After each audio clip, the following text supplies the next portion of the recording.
ഇടതുപക്ഷ ജനാധിപത്യ മുന്നണിക്ക് ജയിക്കാൻ സാധിക്കും എന്നുള്ളതായിരുന്നു ഞങ്ങളുടെ ധാരണ. അതിന്റെ അർത്ഥം ജനങ്ങളുടെ മനോഭാവം മനസ്സിലാക്കുന്നതിൽ ഞങ്ങൾക്ക് വേണ്ടത്ര സാധിക്കില്ല എന്നുള്ളത് തന്നെ. ഞങ്ങൾ സൂക്ഷ്മമായിട്ടുള്ള പരിശോധനയിൽ അതാണ് കാണുന്നത്.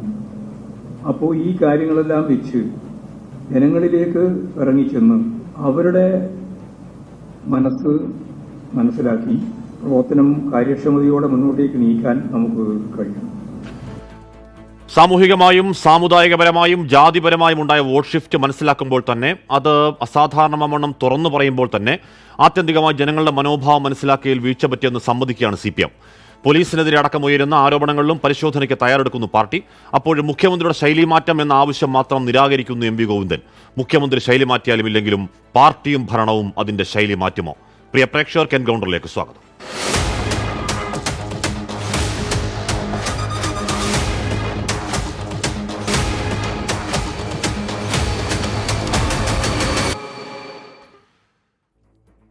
ശ്രീ രാജു പി നായർ, ശ്രീ ജേക്സി തോമസ്, ശ്രീ എസ് സുരേഷ്, ശ്രീ സിയ നീലകണ്ഠൻ എന്നിവർ ചർച്ചയിൽ ചേരുന്നു. പ്രധാനമായും രണ്ടു ഭാഗങ്ങളായി നടത്തിയ MV ഗോവിന്ദന്റെ വാർത്താ സമ്മേളനത്തിൽ ഈഴവ വോട്ടുകളുടെ മാറ്റത്തെക്കുറിച്ച്, ക്രൈസ്തവ വോട്ടുകളുടെ മാറ്റത്തെക്കുറിച്ചൊക്കെ പറയുന്ന ഭാഗത്ത് MV ഗോവിന്ദൻ UDF-നുണ്ടായ വലിയ വിജയത്തിന്റെ കാരണങ്ങൾ ഒന്നായി പറയുന്നത് ഒന്നുകൂടി കേൾക്കാം. UDF, ജമാഅത്ത് ഇസ്ലാമും അതുപോലെ തന്നെ SDK, പോപ്പുലർ ഫ്രണ്ട് ഉൾപ്പെടെ ലീഗ്, കോൺഗ്രസ് ഐക്യം, കാരണം മറ്റ് തിരഞ്ഞെടുപ്പുകളെല്ലാം അസംബ്ലി തിരഞ്ഞെടുപ്പായാലും പാർലമെന്റ് തിരഞ്ഞെടുപ്പായാലും യഥാർത്ഥത്തിൽ ഇവരെല്ലാം മത്സരിക്കാറുണ്ട്. SDP, അതുപോലെ തന്നെ വെൽഫെയർ പാർട്ടി, അതുപോലെ ജമാഅത്ത് ഇസ്ലാം ഉൾപ്പെടെയുള്ളവരെല്ലാം അതിന്റെ രാഷ്ട്രീയ കക്ഷികളെന്ന രീതിയിൽ മത്സരിക്കുകയും വളരെ ചുരുക്കം സീറ്റുകളിലൊക്കെയാണ് മത്സരിക്കുന്നതെങ്കിലും അവർക്ക് എല്ലാ മണ്ഡലങ്ങളിലും വോട്ടുണ്ട്. ഈ വോട്ടെല്ലാം ഇപ്രാവശ്യം ഒരു ഐക്യമുന്നണി പോലെ വർഗീയ ധ്രുവീകരണം സംഭവിക്കത്തക്ക രീതിയിൽ കൈകാര്യം ചെയ്തത് ഈ മുസ്ലിം രാഷ്ട്രം പാർലമെന്റിന്റെ ഭാഗമായിട്ട് പ്രവർത്തിക്കുന്ന ജമാഅത്ത് ഇസ്ലാമും അതുപോലെ തന്നെ SDPയും അതുപോലെ ഫണ്ടുമെല്ലാം ഞാൻ നേരത്തെ പറഞ്ഞതുപോലെ അപ്പോൾ അങ്ങനെ ഓരോരോ ഭാഗങ്ങളിൽ തോൽവിയുടെ കാരണങ്ങൾ സംസ്ഥാന സമിതി വിശദമായ പരിശോധനയ്ക്ക് ശേഷം, അല്ലെങ്കിൽ UDF-ന്റെ വലിയ വിജയത്തിന്റെ കാരണങ്ങൾ, BJP NDA സീറ്റ് നേടാനുള്ള കാരണങ്ങൾ പറയുകയായിരുന്നു. കൂട്ടത്തിൽ പറഞ്ഞതാണ് ശ്രീ ജേക്സി തോമസ്. നിങ്ങൾ തന്നെ പറയുന്നത് പിണറായി വിജയനും പാർട്ടി സെക്രട്ടറിയും ഒക്കെ പറഞ്ഞതാണ്. അവിടെ കേന്ദ്രത്തിൽ BJP-യെ മാറ്റാൻ, NDA മാറ്റാൻ കേരളത്തിൽ ജനം ഓപ്റ്റ് ചെയ്യുന്നത് കോൺഗ്രസിനെയാണ്. CPM-ന്റെ തന്നെ വെർഷനിൽ അതുകൊണ്ടുണ്ടായ വലിയ ജയം ഈ പറയുന്ന മതരാഷ്ട്രവാദികളുടെ, തീവ്രവാദികളുടെ ഒക്കെ മുന്നണി പോലുള്ള പ്രവർത്തനം കൊണ്ടുണ്ടായെന്ന് പറയുന്നത് പിന്നെയും ആ ജനവിധിയെ അധിക്ഷേപിക്കലല്ലേ ശ്രീ ജേക്സി തോമസ്?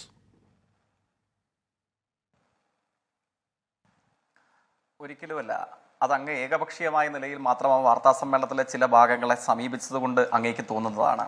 ആ വാർത്താ സമ്മേളനത്തിൻ്റെയും സമീപത്ത് പാർട്ടി സംസ്ഥാന സെക്രട്ടറിയും മുഖ്യമന്ത്രിയും ഒക്കെ നടത്തിയ വിവിധ കേന്ദ്രങ്ങളിൽ നടത്തിയിട്ടുള്ള തെരഞ്ഞെടുപ്പ് തോൽവിയെ സംബന്ധിച്ചുള്ള പ്രതികരണങ്ങൾ പരിശോധിക്കുമ്പോൾ നമുക്ക് എല്ലാവർക്കും അറിയാം. പാർട്ടിയെ ആവട്ടെ, സർക്കാരിനെ ആവട്ടെ, കേരളത്തിൽ ഇടതുപക്ഷ ജനാധിപത്യ മുന്നണിയുടെ നേതൃത്വത്തിൽ സമസ്ത മേഖലകളിലും നടത്തപ്പെടുന്ന എല്ലാ പ്രവർത്തനങ്ങളെയും, ജനജീവിതവുമായി ബന്ധപ്പെട്ട എല്ലാ പ്രവർത്തനങ്ങളെയും ഗൗരവപൂർണമായി പരിശോധിച്ച് തിരുത്തേണ്ടവയുണ്ടെങ്കിൽ തിരുത്തും എന്ന് തന്നെയാണ് അദ്ദേഹം ഇപ്പോൾ മാത്രമല്ല മലപ്പുറത്തെ EMS-ന്റെ ലോകം സെമിനാർ ഉദ്ഘാടനം ചെയ്യവേ അദ്ദേഹം വ്യക്തമാക്കിയത്. അങ്ങനെയാണ് ഇന്നത്തെ വാർത്താ സമ്മേളനത്തിലും അത് തന്നെയാണ് സമഞ്ജസമായി അദ്ദേഹം അവതരിപ്പിക്കാൻ വേണ്ടി ശ്രമിച്ചിട്ടുണ്ടായിരുന്നത്. ജനങ്ങളുമായി ബന്ധപ്പെട്ട എല്ലാ മേഖലകളിലും, സമസ്ത മേഖലകളിലും ഗൗരവപൂർണമായ പരിശോധന നടത്തി ഇനിയും വിനയാനുത്തരായി ജനങ്ങളോടൊപ്പം തന്നെ നിൽക്കും എന്ന് തന്നെയാണ് അദ്ദേഹം ഇന്ന് വിശദീകരിക്കാൻ ശ്രമിച്ചിട്ടുള്ളത്. ഞാൻ ആ ബൈറ്റ് ജേക്കിനെ ആദ്യം കേൾപ്പിക്കാനുള്ള കാരണം, ഇന്നത്തെ MV ഗോവിന്ദന്റെ വാർത്താ സമ്മേളനത്തിൽ ഉടനീളം എന്ന് പറഞ്ഞാൽ ഇപ്പോൾ ഈ ക്ഷേമ പെൻഷൻ പോലെയുള്ള ജനങ്ങളെ നേർക്കുനേർ ബാധിക്കുന്ന പ്രശ്നങ്ങൾ പരിശോധിക്കുമെന്ന് ഒന്നോ രണ്ടോ വരികളിൽ പറഞ്ഞു പോകുന്നതല്ലാതെ പാർട്ടി സംസ്ഥാന സെക്രട്ടറി ഇന്നത്തെ വാർത്താ സമ്മേളനത്തിൽ ഊന്നിയത് അത്രയും ജാതിപരമായും മതപരമായും ക്രൈസ്തവ വോട്ടുകൾ, SNDP വോട്ടുകൾ, ഈഴവ വോട്ടുകൾ അങ്ങോട്ടും ഇങ്ങോട്ടേക്കൊക്കെ പോയി ഇവിടെ UDF-ന്റെ വലിയ വിജയം, ജമാഅത്തെ ഇസ്ലാമി, SDPA പോലെയുള്ള വർഗീയ പാർട്ടികൾ അല്ലെങ്കിൽ ഒരു മുന്നണി പോലെ പ്രവർത്തിച്ചു തുടങ്ങിയ കാര്യങ്ങളിൽ ഊന്നിയുള്ളതുകൊണ്ടായതാണ് എന്ന് പറഞ്ഞാൽ ശ്രീ ജേക്സി തോമസ്, ഇവിടെ 2009 പാർലമെന്റ് തെരഞ്ഞെടുപ്പിൽ ജമാഅത്തെ ഇസ്ലാമിയുടെ പിന്തുണ നിങ്ങൾ വേണ്ടെന്ന് പറഞ്ഞവരല്ല. 2011 നിയമസഭാ തെരഞ്ഞെടുപ്പിൽ അവർ പരസ്യമായി പ്രഖ്യാപിച്ച പിന്തുണ വേണ്ടെന്ന് പറഞ്ഞവരല്ല. ജമാഅത്തെ ഇസ്ലാമി അമീറായിരുന്ന അബ്ദുൽ അസീസുമായി കൂടിക്കാഴ്ച നടത്താത്തയാളല്ലേ പിണറായി വിജയൻ? ഇതൊക്കെ സമീപ ഭൂതകാലത്ത് തന്നെ നിൽക്കുമ്പോൾ ഇവർ എന്താണ് മൊത്തം മതരാഷ്ട്രവാദികളുടെ കൂട്ടുപിടിച്ച് UDF നേടിയ വലിയ വിജയം എന്നൊക്കെ പറയുന്നത് കടന്ന കൈയല്ലേ JC തോമസ്?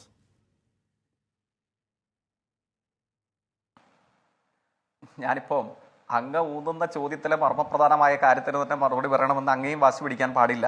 യഥാർത്ഥത്തിൽ ഞാൻ അങ്ങയോട് ആവർത്തിച്ച് സൂചിപ്പിച്ചു, തെരഞ്ഞെടുപ്പ് തോൽവിയെ സംബന്ധിച്ച് ഇന്ന് മാത്രമല്ല കേരളത്തിൽ CPIMന്റെ പാർട്ടിയുടെ സംസ്ഥാന സെക്രട്ടറി പ്രതികരിച്ചിട്ടുള്ളത്. മറ്റു ഘട്ടങ്ങളിൽ അങ്ങയുടേതുൾപ്പെടെയുള്ള മാധ്യമങ്ങൾ അത് തത്സമയം സംപ്രേഷണം ചെയ്തിട്ടുള്ളതാണ്. ഈ തെരഞ്ഞെടുപ്പ് ഫലത്തിന്റെ ഏറ്റവും വലിയ ഗുരുതരമായ രാഷ്ട്രീയ പ്രത്യാഘാതം എന്താണ്? അത് ഇടതുപക്ഷത്തിന് കേരളത്തിൽ 19 മണ്ഡലങ്ങളിലും തോൽവിയുണ്ടായി എന്നതല്ല എന്ന് എനിക്കും രാഷ്ട്രീയ ഗൗരവത്തോടുകൂടെ വിശകലനം ചെയ്യുകയും അതിൽ ഇടപെടുകയും ചെയ്യുന്ന ലോകമെമ്പാടുമുള്ള മുഴുവൻ മലയാളികൾക്കും അറിയാൻ കഴിയുന്ന ഒരു വസ്തുതയാണ്. ഇത്രയും കാലം ഇടതുപക്ഷത്തിന് പല തെരഞ്ഞെടുപ്പുകളും ഇതിനേക്കാൾ കനത്ത തോതിലുള്ള പരാജയവും വോട്ട് ഷെയറിന്റെ കുറവും ഒക്കെ ഉണ്ടായിട്ടുണ്ട്. പക്ഷേ അതിൽ നിന്ന് വ്യത്യസ്തമായിട്ട് 2024 പാർലമെന്റ് തെരഞ്ഞെടുപ്പ് ഇടതുപക്ഷത്തെ സംബന്ധിച്ച് മാത്രമല്ല പൊതുവിൽ കേരളത്തിന്റെ മതനിരപേക്ഷ സമൂഹത്തിന് ഒരു തിരിച്ചടിയാവുന്നത് എവിടെയാണ്? അതിനെ സംബന്ധിച്ചാണ് അങ്ങയുടെ ചോദ്യത്തിൽ ഊന്നിപ്പറഞ്ഞു എങ്ങ് അന്ന് വിശകലനം ചെയ്തുകൊണ്ട് ആദരണീയനായ MV ഗോവിന്ദൻ മാഷ് ചില കാര്യങ്ങളെ സംബന്ധിച്ച് വിശകലനം ചെയ്തത്. ഇന്നയോളമുള്ള കേരളത്തിന്റെ ചരിത്രത്തിൽ ഉണ്ടായിട്ടില്ലാത്ത അത്ര ഒരു നേരിയ തോതിലെങ്കിലും പരിമിതികളോടുകൂടെ വർദ്ധിച്ചു വരുന്ന ഒരു പിന്തുണ കേരളത്തിൽ വർഗീയ രാഷ്ട്രീയത്തിന് ലഭിക്കുന്നുണ്ട് എന്നുള്ളത് ഈ വോട്ടിംഗ് പാറ്റേൺ നമ്മളെ കാണിക്കുന്നുണ്ട്. ആ വോട്ടിംഗ് പാറ്റേണെ സംബന്ധിച്ച് വിശകലനം ചെയ്യുമ്പോഴാണ് ഏതൊക്കെ ഘടകങ്ങൾ ഇവിടെ പ്രവർത്തിച്ചിട്ടുണ്ട്, എന്തുകൊണ്ട് BJP അനുകൂലമായിട്ടുള്ള ഒരു വോട്ട് വർധനവ് കേരളത്തിൽ ചിലയിടങ്ങളിലെങ്കിലും 11 നിയമസഭാ മണ്ഡലങ്ങളിൽ 1ാം സ്ഥാനത്ത് എത്താൻ കഴിയുന്ന നിലയിൽ BJPക്ക് അനുകൂലമായി വർഗീയ രാഷ്ട്രീയത്തിന് അടിമപ്പെടുന്നത് പോലൊരു വോട്ടിംഗ് പാറ്റേൺ, ഒരു പാരഡൈം ഷിഫ്റ്റ് എന്തുകൊണ്ട് സംഭവിച്ചു? ആ വിശകലനത്തെ സംബന്ധിച്ചാണ് അദ്ദേഹം വ്യക്തമാക്കിയത്. ആ വിശകലനം കേരളത്തിൽ CPIMന്റെ മാത്രം ബാധ്യതയാണോ? കേരളത്തിൽ ഇടതുപക്ഷ ജനാധിപത്യ മുന്നണിയുടെ മാത്രം ബാധ്യതയാണോ?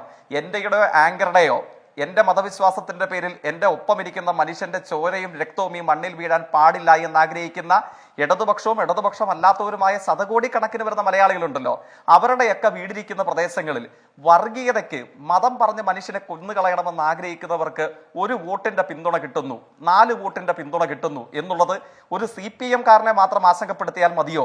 ഒരു ഇടതുപക്ഷ മുന്നണി പ്രവർത്തകരെ മാത്രം ആശങ്കപ്പെടുത്തിയാൽ മതിയോ? കേരളത്തിന്റെ മതനിരപേക്ഷ സമൂഹത്തെ ആകെ ആശങ്കപ്പെടുത്തണ്ടേ?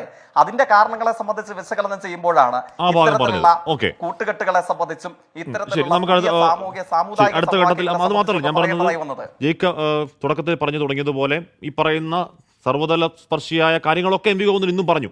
അദ്ദേഹം അത് പാർട്ടിയുടെ പ്രയോറിറ്റി എന്ന EMS അനുസ്മരണ പ്രഭാഷണത്തിൽ അദ്ദേഹം സംസാരിക്കുന്നു. ഇന്നിപ്പോൾ ക്ഷേമ പെൻഷന്റെ ഭാഗം കൂടി പാർട്ടി സംസ്ഥാന സെക്രട്ടറി പറയുന്നത് കേൾക്കാം. അതിനുശേഷം ഞാൻ രാജു പി നായരിലേക്കാണ്. ജനങ്ങൾക്ക് കൃത്യതയോടുകൂടി നൽകേണ്ടുന്ന നിരവധി കാര്യങ്ങൾ, പെൻഷൻ ഉൾപ്പെടെ, അധ്യാപകർക്കും ജീവനക്കാർക്കും നൽകേണ്ടുന്ന DA ഉൾപ്പെടെ നിരവധി കാര്യങ്ങളുണ്ട്. ഓരോന്നോരോന്നായിട്ട് ഞാൻ വിശദീകരിക്കുന്നില്ല. ഓരോരുത്തർക്കും ഓരോന്നോരോന്ന് പറയാം, കണ്ടെത്താം. ഞാനിതെല്ലാം ചേർത്തുകൊണ്ടാണ് പറയുന്നത്. അങ്ങനെ നൽകേണ്ടിയിരുന്ന നിരവധി അവരുടെ അവകാശപ്പെട്ട ആനുകൂല്യങ്ങൾ കൃത്യതയാർന്ന രീതിയിൽ നൽകാനായില്ല എന്ന ഈ സാമ്പത്തിക പ്രതിസന്ധിയുടെ പ്രശ്നം കേന്ദ്ര ഗവൺമെൻറ്റിൻ്റെതാണ് എന്നെല്ലാം പറയാമെങ്കിലും ജനങ്ങൾ അനുഭവിക്കുന്നത്, അത് കിട്ടിക്കൊണ്ടിരിക്കുന്നത് ഇല്ലാതാവുമ്പോൾ സ്വാഭാവികമായിട്ടും അവർക്ക് പ്രശ്നമുണ്ട്. ശരി, രാജു പി നായർ, ഇവിടെ പാർട്ടി അതിന്റെ പ്രോഗ്രാം ലിസ്റ്റിൽ ഒരു മുൻഗണനാ പട്ടിക ഉണ്ടാക്കി പ്രയോറിറ്റി നിശ്ചയിക്കുമെന്ന് ഇന്നും പറയുന്നുണ്ട് പാർട്ടി സംസ്ഥാന സെക്രട്ടറി MV ഗോവിന്ദൻ. എന്ന് പറഞ്ഞാൽ അതിനെ രാഷ്ട്രീയമായി ട്രാൻസ്ലേറ്റ് ചെയ്താൽ ഇവിടെ ജനം 1600 രൂപയുടെ ക്ഷേമ പെൻഷൻ കിട്ടാനില്ലാതെ സങ്കടപ്പെട്ടിരിക്കുമ്പോൾ, വേദനിച്ചിരിക്കുമ്പോൾ നവകേരള യാത്രയല്ല നടത്തേണ്ടത്, കേരളീയമല്ല നടത്തേണ്ടത് എന്നുകൂടിയാണല്ലോ MV ഗോവിന്ദൻ പറയുന്നത്. ഇവിടെ എന്താണ് തിരുത്തേണ്ടത്? വ്യക്തികളാണെങ്കിലും പാർട്ടിയാണെങ്കിലും തിരുത്താൻ ഒരു മടിയും ഉണ്ടാവില്ല എന്ന് പറയുന്നു. ക്ഷേമ പെൻഷൻ അടക്കം കിട്ടാൻ വൈകിയത് തിരിച്ചടിയായെന്ന് പറയുന്നു. എന്ന് പറഞ്ഞാൽ സംസ്ഥാന സമിതി യോഗത്തിൽ ഇതിനേക്കാൾ കൂടുതൽ രൂക്ഷ വിമർശനം ഉണ്ടായി എന്നാണ് റിപ്പോർട്ടുകൾ. അത് പുറത്തെന്തായാലും അതേ തോതിൽ പറയില്ലല്ലോ പാർട്ടി സംസ്ഥാന സെക്രട്ടറി. ഏറ്റവും പ്രധാനം എന്താണ്? ജനത്തിന്റെ മനോഭാവം മനസ്സിലാക്കുന്നതിൽ പാർട്ടി പരാജയപ്പെട്ടു എന്നത് തന്നെ മുന്നോട്ടുള്ള വഴിയായി, അല്ലെങ്കിൽ ക്രിയേറ്റീവായി CPMന് മുന്നോട്ട് പോകാനുള്ള ഒരു വഴിയായി കരുതിക്കൂടെ ശ്രീ രാജു പി നായർ? അങ്ങനെ കരുതിയാൽ നല്ലത്. കാരണം ഞാൻ പറഞ്ഞല്ലോ, CPM കേരളത്തിൽ നശിച്ചു പോകരുതെന്ന് ആഗ്രഹിക്കുന്ന ഒരു കോൺഗ്രസ്സുകാരനാണ് ഞാൻ. കാരണം ഇവരൊരു ഇന്നെവിറ്റബിൾ ഇവിലാണ്. ഇവർ കൂടി ഉണ്ടെങ്കിൽ മാത്രമേ ഒരു UDF LDF ദ്വന്ദ്വത്തിൽ BJP അകറ്റി നിർത്താൻ സാധിക്കുകയുള്ളൂ. അല്ലാണ്ട് ഇവർ വർഗീയതയ്ക്കെതിരെ ഇവർ നിൽക്കുന്നുണ്ടല്ലോ. നോക്കൂ ഹവിഷ്മി, കോൺഗ്രസ് ഈ തെരഞ്ഞെടുപ്പിൽ പറഞ്ഞ എല്ലാ കാര്യങ്ങളും ഇന്ന് ശ്രീ ഗോവിന്ദൻ അക്ഷരം പ്രതി അംഗീകരിക്കുകയാണ്. ഞങ്ങൾ എന്താ പറഞ്ഞത്? ഇന്ന് ഇന്ത്യയിൽ CPM-ന്റെ പ്രസക്തി നഷ്ടപ്പെട്ടിരിക്കുന്നു. LDF എന്ന് പറയുന്ന അല്ലെങ്കിൽ CPM, ഞാൻ ഇടതുപക്ഷം എന്ന് പറയില്ല, കാരണം ഇടതുപക്ഷം അല്ല ഇവർ തീവ്ര വലതുപക്ഷമാണ്. അതുകൊണ്ട് CPM-ന്റെ പ്രസക്തി നഷ്ടപ്പെട്ടിരിക്കുന്നു എന്നാണ് ഞങ്ങൾ പറഞ്ഞത്, കേരളത്തിലെങ്കിലും. ഇന്ന് ശ്രീ ഗോവിന്ദൻ പറയുകയാണ് ഇന്ത്യയിൽ BJP-യെ മാറ്റി നിർത്തണമെന്നുള്ളൊരു പോരാട്ടത്തിൽ നടക്കുമ്പോൾ ആ പോരാട്ടത്തിൽ ജനങ്ങൾ കോൺഗ്രസ് ആണ് ജയിക്കേണ്ടതെന്ന് തീരുമാനിച്ചു. ഇതല്ലേ ഞങ്ങൾ പറഞ്ഞത്? അപ്പോൾ ഇവരെന്താ പറഞ്ഞത്? ഇടതുണ്ടെങ്കിലേ ഇന്ത്യയുള്ളൂ എന്ന് പറഞ്ഞു. ഇടതുള്ളത് കൊണ്ട് തന്നെ ഇന്ത്യ നിലനിന്നു. ആ ഇടത്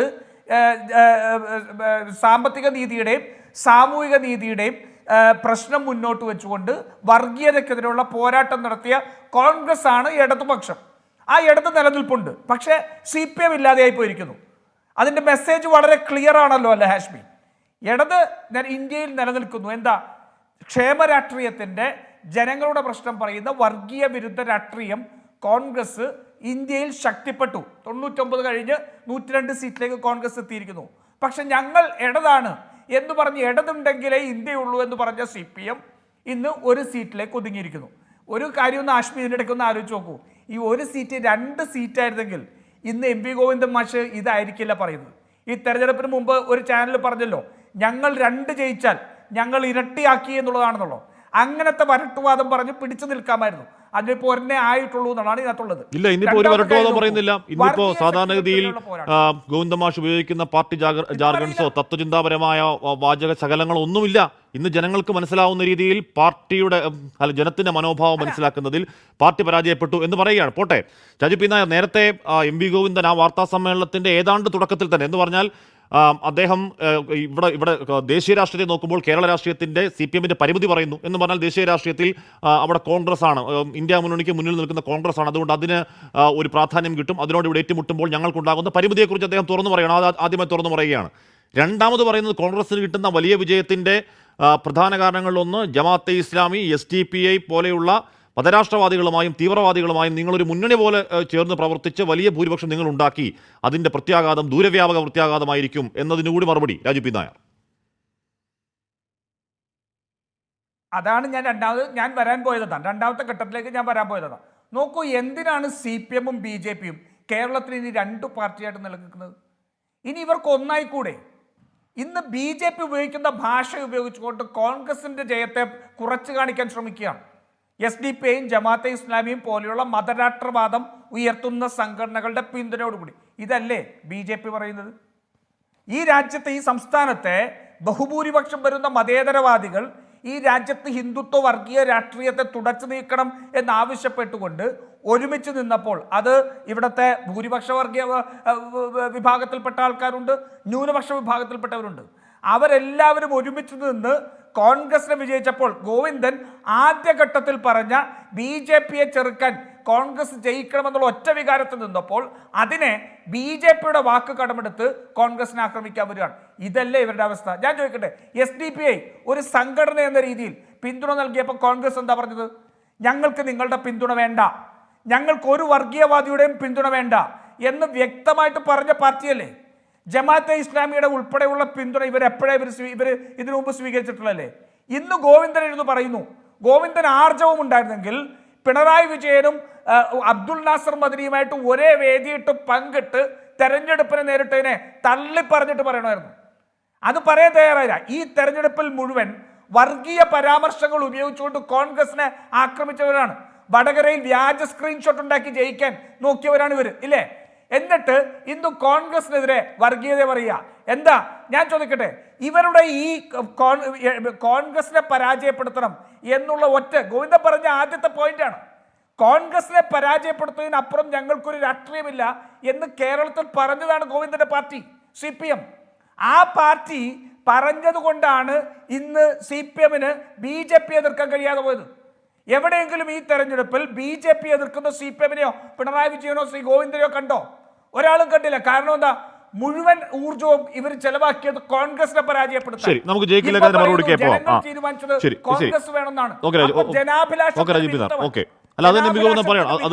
പറയാണ് കേന്ദ്രത്തിൽ BJP-യെ മാറ്റാൻ കോൺഗ്രസിനെ ജനം വിശ്വസിച്ചു എന്ന് തന്നെയാണല്ലോ പറയുന്നത്.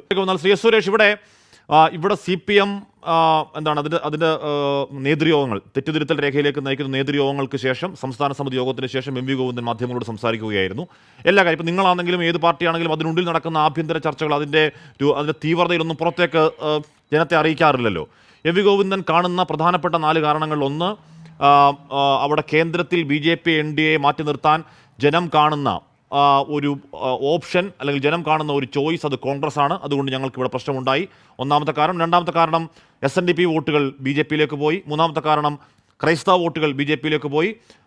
നാലാമത്തെ കാരണം ഈ പറയുന്ന ഇതിൽ ക്ഷേമ പെൻഷൻ അടക്കമുള്ള കാരണങ്ങൾ. അതിപ്പോൾ കേന്ദ്രത്തിൻ്റെ കുറ്റമാണെങ്കിൽ കൂടിയും അത് ജനത്തിന് അറിയേണ്ട കാര്യമില്ല. സ്ഥിരമായി അത് കിട്ടുന്നവർക്കത് മുടങ്ങുമ്പോഴുണ്ടാകുന്ന വേദന തിരിച്ചടിച്ചു. ആ കണ്ടെത്തലോട് BJPയുടെ വിലയിരുത്തൽ എങ്ങനെയാണ് ശ്രീ സുരേഷ്? സ്വാഭാവികമായിട്ടും അവർക്ക് ഇനി ഒരിക്കലും തിരുത്താൻ കഴിയാത്തതാണെങ്കിലും അവരുടെ കുറ്റങ്ങളിൽ ചിലത് കണ്ടുപിടിക്കാൻ സാധിച്ചു എന്നുള്ളത് അവർക്കെങ്കിലും ആശ്വാസം നൽകുന്ന കാര്യമാണ്. പക്ഷേ അദ്ദേഹം കണ്ടുപിടിക്കാത്ത ചില കാര്യങ്ങൾ, കണ്ടുപിടിച്ചെങ്കിൽ തന്നെ പുറത്തു പറയാൻ പറ്റാത്ത ചില കാര്യങ്ങൾ ഈ കമ്മ്യൂണിസ്റ്റ് പാർട്ടിയുടെ ഈ ഗതികെട്ട പരാജയത്തിന് കാരണമായിട്ടുണ്ട്. കാരണം ഇന്ന് 4 പാർലമെൻറ്റ് MP-മാർ CPM-ന് ഇരിക്കുന്നത് യഥാർത്ഥത്തിൽ CPM-ൻ്റേതായ ഒറ്റ MP ഉള്ളൂ. മറ്റു 3 MP-മാരും കോൺഗ്രസിൻ്റെയും DMK-യുടെയും ഔദാര്യം കൊണ്ട് കിട്ടിയതാണ്. CPM-ന് തനതായിട്ടുള്ള പോരാട്ടം നടത്തിയ ഒരൊറ്റ MP-യെ മാത്രമേ ഇന്ത്യൻ പാർലമെൻറ്റ് ജയിപ്പിക്കാൻ സാധിച്ചിട്ടുള്ളൂ. കഴിഞ്ഞ പ്രാവശ്യം CPM-ന് 35,000 വോട്ട് കിട്ടിയ സ്ഥലത്താണ് ഇപ്പോൾ രാജസ്ഥാനിൽ ഒരു MP ജയിച്ചിരിക്കുന്നത്. അത് കോൺഗ്രസിൻ്റെയും SP-യുടെയും വോട്ട് കൊണ്ടാണ്. അപ്പോൾ ഇതാണ് പൊതു അവസ്ഥ. CPM-ൻ്റെ പരാജയത്തിന് കാരണം ശ്രീ MV ഗോവിന്ദൻ കാണാത്ത ചില കാരണങ്ങളും കൂടി ഉണ്ട് എന്ന് കാണുന്ന ആൾക്കാരാണ് ഇന്ന് CPM-നെ ഈ അവസ്ഥയിലേക്ക് ആക്കിയിരിക്കുന്നത്. നമുക്കറിയാം 1952 മുതൽ ഇന്ത്യയിൽ നടന്ന തെരഞ്ഞെടുപ്പുകളിൽ മുഴുവൻ തന്നെ ഇടത് ചിന്ത, ഇടതുപക്ഷം എന്ന് പറയുന്നത് ഇന്ത്യയിലെ ഒരു നിർണായക പക്ഷമായിരുന്നു. പാർലമെൻറ്റിനകത്തും ഇന്ത്യയുടെ ബൗദ്ധിക തലത്തിലും ഇന്ത്യയുടെ രാഷ്ട്രീയ തലത്തിലും മുഴുവൻ ഇടതുപക്ഷം എന്ന് പറയുന്നത് നിർണായകമായിരുന്നു.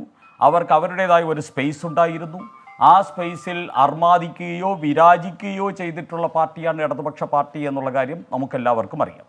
ആ ഇടതുപക്ഷ പാർട്ടിയുടെ അവസ്ഥ ഇത്രയും ദയനീയമായിട്ട് ആരംഭിച്ചത് കാലങ്ങളായിട്ട് കഴിഞ്ഞ 60 വർഷക്കാലമായിട്ട് ബദ്ധശത്രുവായി കണ്ടിരുന്ന, വർഗശത്രുവായി കണ്ടിരുന്ന കോൺഗ്രസുമായി ചേർന്ന് ഇന്ത്യൻ രാഷ്ട്രീയത്തിൽ BJP അകറ്റി നിർത്തുക എന്ന ഒറ്റ അജണ്ടയിലേക്ക് അധപ്പതിക്കുകയും അതോടൊപ്പം തന്നെ കോൺഗ്രസ്സുകാരുമായിട്ട് ചേർന്ന് ഇന്ത്യയിൽ 2004 മുതൽ 2014 വരെ കോൺഗ്രസുമായിട്ട് ചേർന്ന് ഒരു ഭരണം പുറത്തുനിന്നാണെങ്കിലും അകത്തുനിന്നാണെങ്കിലും അല്ലെങ്കിൽ തൊട്ടാണെങ്കിലും തൊടാതെയാണെങ്കിലും കോൺഗ്രസുമായിട്ട് ചേർന്നതോടുകൂടി CPM എന്ന് പറയുന്ന അല്ലെങ്കിൽ കമ്മ്യൂണിസം എന്ന് പറയുന്ന സിദ്ധാന്തത്തിന് ലോകത്ത് മുഴുവൻ സംഭവിച്ച അപജയം കേരളത്തിലും ഇന്ത്യയിലും ബാധിച്ചു എന്നുള്ള ചരിത്രപരമായിട്ടുള്ള യാഥാർത്ഥ്യം ഇന്നും വായിക്കാൻ MV ഗോവിന്ദന് സാധിച്ചിട്ടില്ല എന്നുള്ളതാണ് ഒരു വസ്തുത. രണ്ടാമത് EM ശങ്കരൻ നമ്പൂതിരിപ്പാട് ഉൾപ്പെടെയുള്ളവർ 1985-കളിൽ ഷബാനു കേസിനെതിരായിട്ടുള്ള ഷബാനുവിന് ജീവനാംശം കൊടുക്കണമെന്ന് വാദിച്ച കരുത്തുറ്റ ഒരു മതേതര മുന്നേറ്റം നടത്തിയിട്ടുള്ള പാർട്ടിയാണ്. അതോടൊപ്പം തന്നെ EK നയനാർ ഉൾപ്പെടെയുള്ളവർ വർഗീയ കൂട്ടുകെട്ടുമായിട്ട് എനിക്ക് അധികാരം വേണ്ട എന്ന് പറഞ്ഞ നിശ്ചയദാർഢ്യമുള്ള മതേതരത്വ സംസ്കാരം പുലർത്തിയിരുന്ന കമ്മ്യൂണിസ്റ്റ് പാർട്ടിയാണ്.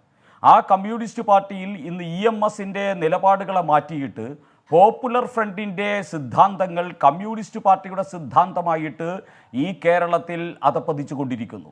പോപ്പുലർ ഫ്രണ്ടിൻ്റെയും SDPIയുടെയും കാര്യങ്ങളാണ്, അവർ പറയുന്ന ആദർശങ്ങളാണ് ഇന്ന് കമ്മ്യൂണിസ്റ്റ് പാർട്ടിയുടെ ആദർശമായിട്ട് മാറിയിരിക്കുന്നത്. അവർ നടത്തുന്ന സമരങ്ങളാണ് കമ്മ്യൂണിസ്റ്റ് പാർട്ടി കേരളത്തിൽ നടത്തുന്ന സമരങ്ങളായിട്ട് മാറിയിരിക്കുന്നത്. അത് പൗരത്വ ഭേദഗതി നിയമത്തിനെതിരാണെങ്കിലും വിവാഹപ്രായം 18-ൽ നിന്ന് 21 ആക്കുന്നതിനെതിരായിട്ടാണെങ്കിലും അല്ലെങ്കിൽ മുത്തലാഖ് നിയമം മൂലം നിരോധിക്കുന്നതാണെങ്കിലും ഏതിലാണെങ്കിലും പോപ്പുലർ ഫ്രണ്ടിൻ്റെയും CPM-ൻ്റെയും അത് കേരളത്തിലെ കോൺഗ്രസിൻ്റെയും ആദർശം പോപ്പുലർ ഫ്രണ്ടിന്റെ ആദർശമായിട്ട് അതപ്പതിക്കുന്ന ഒരു സാഹചര്യം. സുരേഷ്, ഇവിടെ എനിക്ക് SDP-യുടെ വോട്ട് കിട്ടിയിട്ടുണ്ടാകാം എന്ന് സമ്മതിച്ച ഒരേ ഒരു സ്ഥാനാർത്ഥിയെ കേരളത്തിലുള്ളൂ. അതാരാണെന്ന് നിങ്ങൾക്കറിയാവോ? ഇവിടെ SDP വോട്ട് നൽകാമെന്ന് UDF പറഞ്ഞു. UDF പറഞ്ഞു ഞങ്ങൾക്ക് ആ വോട്ട് വേണ്ട എന്ന് പറഞ്ഞു. അതിന് മുന്നേ CPM പറഞ്ഞു വർഗീയ വോട്ടുകൾ ഞങ്ങൾക്ക് വേണ്ടെന്ന് പറഞ്ഞു. ഇലക്ഷന് ശേഷം എനിക്ക് SDP വോട്ട് കിട്ടിയിട്ടുണ്ടാകാം എന്ന് പറഞ്ഞ ഒരേ ഒരു സ്ഥാനാർത്ഥിയുടെ പേര് നിങ്ങൾക്കറിയാവോ? ആ ക്യൂസ് മത്സരത്തിൽ ഞാൻ പരാജയപ്പെട്ടു, എനിക്കറിയില്ല. എന്നാ ഒന്ന് കേട്ടു നോക്കൂ. അപ്പോൾ ഞാൻ പറഞ്ഞു ജസ്റ്റ് ഒന്ന് കേട്ടു നോക്കൂ. കോൺഗ്രസിലെ മനുഷ്യർ എനിക്ക് വോട്ട് ചെയ്തു, CPM-ലെയും CPI-ലെയും. എന്തിന്? SDPI-ലെ മനുഷ്യർ എനിക്ക് വോട്ട് ചെയ്തിട്ടുണ്ടാവും. 0 വോട്ടായിരുന്നിടത്ത് എനിക്ക് 6 വോട്ട് കിട്ടി. ആ 6 കുടുംബങ്ങളെയും ഞാൻ സംരക്ഷിക്കും. യെസ് സുരേഷ്, ഇവിടെ താങ്കൾ ഇത്രയും നേരം സുരേഷ് ഗോപിയുടെ ഒപ്പമായിരുന്നു, അതുകൊണ്ടാണ് എത്താൻ വൈകിയത്. അപ്പോൾ ആ ക്വിസ് മത്സരത്തിലെ ഉത്തരം SDPI വോട്ട് കിട്ടിയിട്ടുണ്ടാകാം എന്ന് തുറന്നു പറഞ്ഞ ഒരേ ഒരു സ്ഥാനാർത്ഥി അങ്ങയുടെ പാർട്ടി ടിക്കറ്റിൽ മത്സരിച്ച സുരേഷ് ഗോപിയാണ്. ശ്രീ എസ് സുരേഷ്. ഹാഷ്മി, ഞാൻ വോട്ടിൻ്റെ കാര്യം ഇവിടെ പറഞ്ഞിട്ടില്ലല്ലോ. ഞാൻ CPM-ന്റെ ഇന്നത്തെ ആദർശമെന്ന് പറയുന്ന കാറൽ മാർക്സോ ലെനിനോ സ്റ്റാലിനോ എഴുതിക്കൊണ്ടുവന്ന ആദർശമല്ല. ബിജെപിക്ക് SDPI വോട്ട് വാങ്ങാവോ?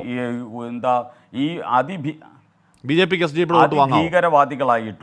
അതിഭീകരവാദികളായിട്ടുള്ള പോപ്പുലർ ഫ്രണ്ട് ഓഫ് ഇന്ത്യയുടെ ആദർശവും നിലപാടും അവരുടെ ഈ പൊളിറ്റിക്കൽ ഇസ്ലാമിൻ്റെ നിലപാടുകളുമാണ് കമ്മ്യൂണിസ്റ്റ് പാർട്ടിയുടെയും KPCC-യുടെയും കേരളത്തിലെ നിലപാടെന്നും. ശരി, ആ സംഘടനയിലെ മനുഷ്യർ ഈ പറയുന്ന പ്രത്യയശാസ്ത്രം വിശ്വസിക്കുന്നുണ്ടല്ലേ ശ്രീ സുരേഷ്? അവരുടെ വോട്ട് വാങ്ങാവോ BJP?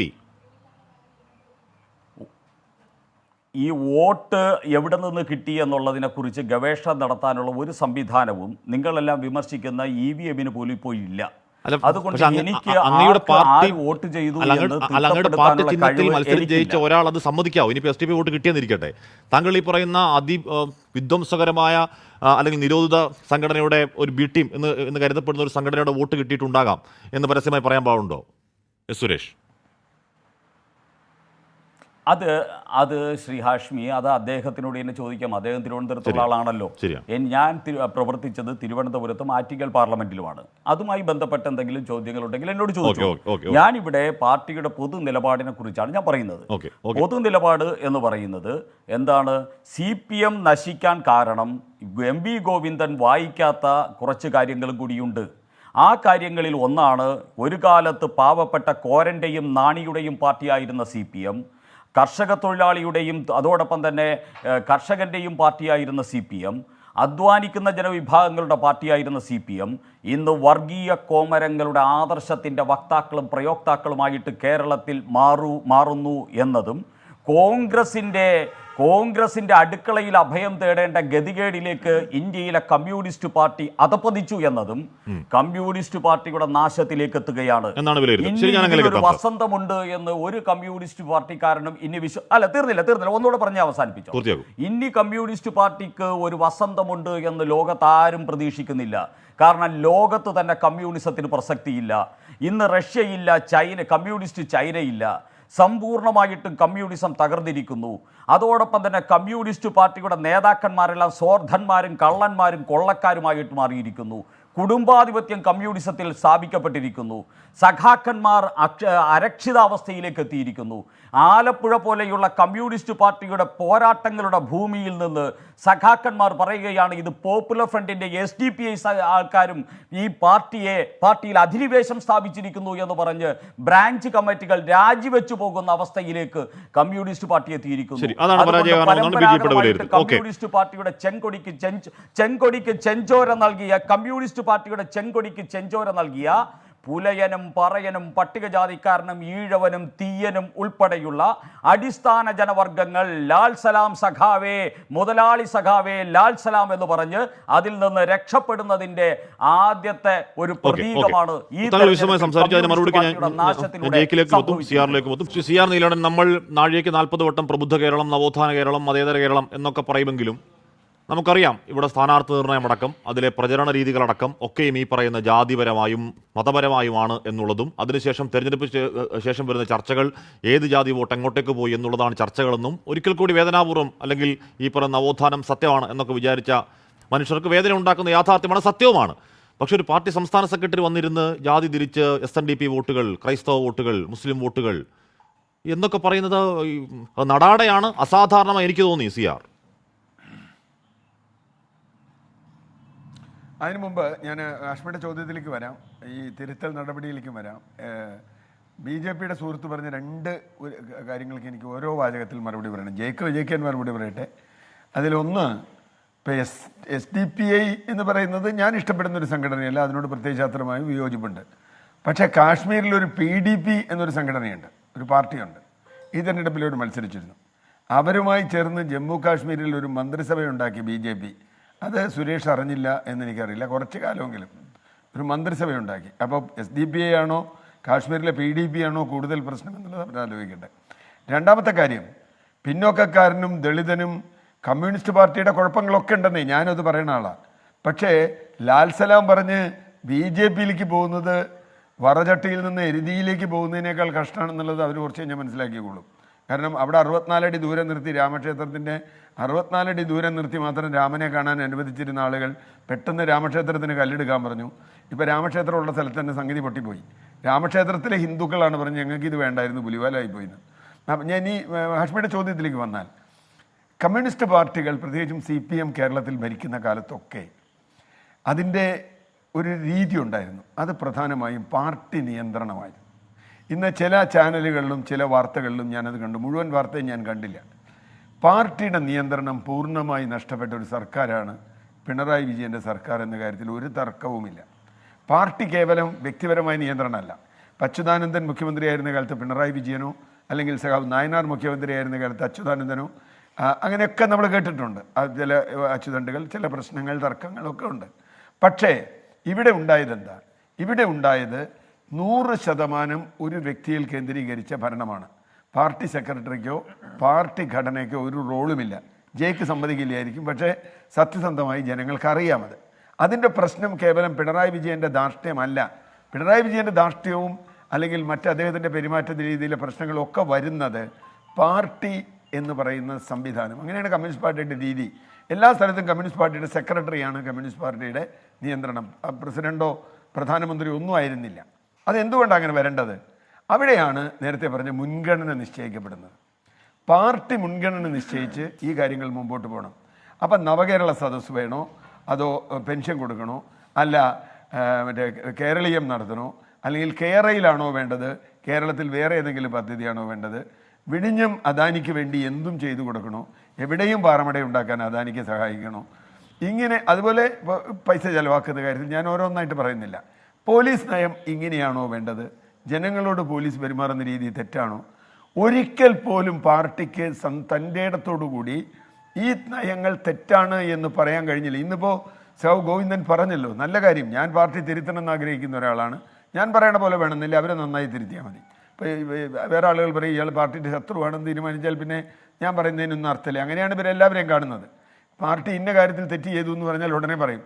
ഞാനിത് പറയാൻ കാരണം 2011 ബംഗാളിൽ പരാജയപ്പെട്ട് കഴിഞ്ഞപ്പോൾ ഞാൻ അവിടെ കൽക്കട്ടയിൽ കുറേ വർക്കുകൾക്ക് പോയ ആളാണ്. അവിടുത്തെ പാർട്ടിക്കാർ പലരുമായിട്ട് എൻ്റെ പഴയ SFI സഖാക്കളോട് വരെ ചോദിച്ചു. അവരെന്നോട് ഒരൊറ്റ വാചകയെ മറുപടി പറഞ്ഞുള്ളൂ, ഞങ്ങളുടെ നാട്ടിലൊരു VS ഉണ്ടായിരുന്നില്ല, ഞങ്ങൾക്കൊരു VS ഉണ്ടായിരുന്നില്ല. അത് എന്തുകൊണ്ടാണ്? VS എന്നുള്ള വ്യക്തിയല്ല, ഞാൻ വ്യക്തി ആരാധനയിൽ നിന്ന് വിശ്വസിക്കുന്ന ആളല്ല. ഒരു കൗണ്ടർ ഇങ്ങനെയാണോ പോകേണ്ടത് എന്ന് ചോദ്യം ചെയ്യുക. ഈ പോലീസ് നയം ശരിയാണോ എന്ന് ചോദിക്കുക, ഈ ഭൂനയം ശരിയാണോ എന്ന് ചോദിക്കുക, ഈ വികസന നയം ശരിയാണോ എന്ന് ചോദിക്കുക. അങ്ങനെ ചോദിച്ച് മുൻഗണനകൾ നിശ്ചയിക്കുന്ന പാർട്ടി, ചിലപ്പോൾ പാർട്ടി കൂടുതൽ ഇടപെടാം. ആ പരാതിയൊക്കെ ഉണ്ടായിട്ടുണ്ട്, സെൽ ഭരണങ്ങളിൽ നിന്നുള്ള പ്രശ്നങ്ങൾ ഉണ്ടായിട്ടുണ്ട്, അതൊക്കെ ഉണ്ടോയെന്നറിയില്ല. പക്ഷേ ഇവിടെ അത് മാത്രമല്ല, ഇപ്പോൾ മയക്കുമരുന്ന് മാഫിയായിട്ടുള്ള ബന്ധം, ഗുണ്ട മാഫിയായിട്ടുള്ള ബന്ധം, അതുപോലെ നിരവധി കാര്യങ്ങൾ. ഞാനതിൻ്റെ ഓരോ വിശദാംശവും പറയേണ്ടതില്ല. പാർട്ടിക്ക് അബദ്ധം പറ്റി. സോഷ്യൽ മീഡിയ കഴിഞ്ഞ ദിവസം ആഷ്മി നമ്മളൊക്കെ ചർച്ച ചെയ്താണല്ലോ. സോഷ്യൽ മീഡിയ ഇങ്ങനെ പോകുമ്പോൾ ഇപ്പോൾ പോരാളി ഷാജിയോ ഒരു പ്രാവശ്യം പാർട്ടി സെക്രട്ടറി ഗോവിന്ദൻ പറയണമായിരുന്നു. പാർട്ടി സെക്രട്ടറി ആരായാലും, ഞാൻ സഖാവ് ഗോവിന്ദൻ എന്ന് പറഞ്ഞത് അതുകൊണ്ടല്ല, പാർട്ടി സെക്രട്ടറിയെ ഞാൻ അങ്ങനെ ബഹുമാനിക്കുന്ന ഒരാളാണ്, ആ സ്ഥാനത്തെ അങ്ങേയറ്റം ബഹുമാനിക്കുന്ന ഒരാളാണ്. പാർട്ടി സെക്രട്ടറി പറയണമായിരുന്നു, പോരാളി ഷാജി ഈ പണി വേണ്ട, അല്ലെങ്കിൽ PV അൻവറിൻ്റെ തലവനായി നിന്നിട്ടുള്ള KK ലതികയുടെ മകനോട് പറയണമായിരുന്നു, നിങ്ങളിങ്ങനെ ചെയ്യരുത്. കാരണം ഹാഷ്മി എനിക്കറിയാലോ, നമ്മൾ സംസാരിച്ചതാണ്. നിരവധി ആളുകളെ, അത് KK രമയാവാം, വേറെ ആര് വേണമെങ്കിൽ ആവാം, ഇതിപ്പോൾ കോൺഗ്രസ് ചെയ്തു എന്ന് വേണമെങ്കിൽ മറുപടി പറയാം. പക്ഷേ അവിടെയാണ് പ്രശ്നം. RSS കൊന്നു, അതുകൊണ്ട് ഞങ്ങളും കൊന്നു. കോൺഗ്രസ് സോഷ്യൽ മീഡിയ തെറ്റ് ചെയ്തു, ഞങ്ങളും തെറ്റ് ചെയ്തു. ഈ മറുപടി കമ്മ്യൂണിസ്റ്റ് പാർട്ടിക്ക് വേണ്ടതല്ല. ഞങ്ങൾക്ക് തെറ്റുപറ്റി, ഞങ്ങൾ തിരുത്തുകയാണ്. EMS ഉണ്ടായിരുന്നെങ്കിൽ, അതുപോലെയുള്ള നേതാക്കൾ ഉണ്ടായിരുന്നെങ്കിൽ ഇന്ന് പറയുക, ഞങ്ങൾക്കൊരു തെറ്റുപറ്റി, അബദ്ധം പറ്റി, എന്നുള്ളതായിരുന്നു പലരുടെയും പ്രതീക്ഷ. പക്ഷെ അങ്ങനെ ഉണ്ടായില്ല. അതിന് ഉപാധികൾ വെച്ചിട്ട് തന്നെയാണ് ഞാൻ അങ്ങയിലേക്ക് എത്താം. ഇന്നിപ്പോ പിണറായിയുടെ ശൈലി മാറ്റത്തെക്കുറിച്ചുള്ള ചോദ്യം ഏറ്റവും ഒടുവിൽ ആസിയ പറഞ്ഞു പൂർത്തിയാക്കും. അല്ല, അതായത് അത് പറ്റാത്തതിന് കാരണം പാർട്ടിക്ക് നിയന്ത്രണമില്ല ഗവൺമെന്റിൽ. പാർട്ടി ഇന്ന് ഞാൻ ഒരു കാര്യം ചോദിക്കട്ടെ, OR കേളുവിന് വകുപ്പ് വിഭജനം കൊടുത്തപ്പോൾ രാധാകൃഷ്ണനെ കൊടുത്ത വകുപ്പ് പോലും OR കേളുവിന് കൊടുക്കുന്നില്ല. അസ്മി, നമ്മൾ ദളിതരുടെ വോട്ട് പോകുന്നു എന്നാ പറയണേ, പട്ടികജാതിക്കാരുടെ വോട്ട് പോകുന്നു എന്നാ പറയണേ. എന്തുകൊണ്ട് AK ബാലൻ സഖാവ് കൈകാര്യം ചെയ്തതാണല്ലോ ഇവിടെ ഇലക്ട്രിസിറ്റി ബോർഡ് അടക്കം, സാംസ്കാരിക ഒരിക്കൽ കൈകാര്യം ചെയ്യില്ല. എന്തുകൊണ്ട്? ഞാനത് കേളു എന്നുള്ള വ്യക്തിയല്ല, അദ്ദേഹത്തെ പോലെ പട്ടികവർഗത്തിൽ നിന്ന് ഒരാൾ വരുമ്പോൾ അദ്ദേഹത്തിന് ഇത്രയും പരിണിത പ്രജ്ഞനാണ് അദ്ദേഹം.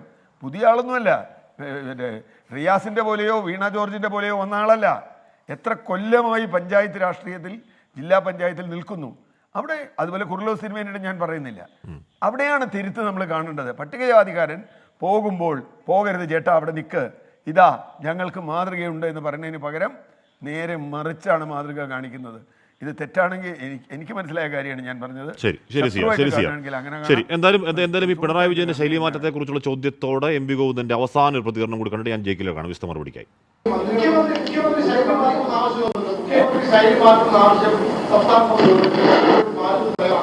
മുഖ്യമന്ത്രി എന്ത് ശൈലിയാ മാറ്റണ്ടേ? അല്ല, ഞാൻ ചോദിക്കുന്നത് എന്താ, നിങ്ങളിപ്പോൾ കുറേ കൊല്ലായാലോ ഇത് പറയാൻ തുടങ്ങിയിട്ട്. എന്നിട്ട് തന്നെയല്ലേ ഞങ്ങൾ 99 സീറ്റ് കിട്ടി, രണ്ടാം ഗവൺമെൻറ് വന്നത്. ചരിത്രത്തിൽ ആദ്യമായിട്ടാണ് കേരളത്തിൽ ഒരു ഗവൺമെൻറ് രണ്ടാമത്തെ ഭരണത്തിൽ വരുന്നത്. അന്നും പിണറായി ആയിരുന്നല്ലോ. നിങ്ങളിപ്പോൾ കുറച്ച് ആൾ കൂടി ചേർന്നിട്ട് പിണറായിയെ ഒരു പ്രത്യേക രീതിയിൽ അവതരിപ്പിച്ച് ഒരു ജനങ്ങൾക്കിടയിൽ ഒരു ഇമേജ് വേറെ ഉണ്ടാക്കാൻ വേണ്ടി നിങ്ങൾ ശ്രമിക്കുകയാണ്. അതിനൊന്നും CPIM വഴങ്ങുന്ന പ്രശ്നമില്ല. വെറുതെ ആവശ്യമില്ലാത്ത രീതിയിൽ അമ്മാതിരി ചർച്ചയ്ക്ക് പോകേണ്ട കാര്യമില്ല കേട്ടോ. ഇതേ ഒരു ശൈലി എന്ന് പറയുന്നത് എങ്ങനെയാണ് ഒരു ദിവസം കൊണ്ട് ഉണ്ടാകുന്നയാ? അപ്പോൾ നാളത്തെ പത്രത്തിലെ പ്രധാനപ്പെട്ട ഹെഡിങ് അതായിരിക്കും, ഇതേ ശൈലി തുടരും എന്ന് MP ഗോവിന്ദൻ. ശരി, ഇവിടെ കാലങ്ങളായി ഒരാൾക്കൊരു ശൈലി ഉണ്ടായി. ഇപ്പോൾ പണ്ട് കരുണാകരനോട് ശൈലി മാറ്റം ഉണ്ടാവും ചോദിക്കുമ്പോഴേക്കും ഈ പ്രായമായ കാലത്താണ് ശൈലി മാറ്റം എന്ന് അദ്ദേഹം പറയുന്ന കേട്ടിട്ടുണ്ട്. പോട്ടെ, മുഖ്യമന്ത്രി ശൈലി മാറ്റണ്ട. മുഖ്യമന്ത്രിയും പിണറായി വിജയൻ മാത്രമല്ലോ ജെക്സി തോമസ്, പാർട്ടിക്ക് ശൈലി മാറ്റാമല്ലോ. എന്ന് പറഞ്ഞാൽ നവകേരള യാത്രയ്ക്ക് എതിരെ ഉണ്ടാകുന്ന ഒരു വിയോജിപ്പിൽ അല്ലെങ്കിൽ ഒരു പ്രതിഷേധ പ്രകടനത്തിന് മണ്ടയടിച്ച് കയറുന്നതിനെ രക്ഷാപ്രവർത്തനം എന്ന് മുഖ്യമന്ത്രി വിളിക്കുന്നതിനെ പാർട്ടിക്ക് തിരുത്താം.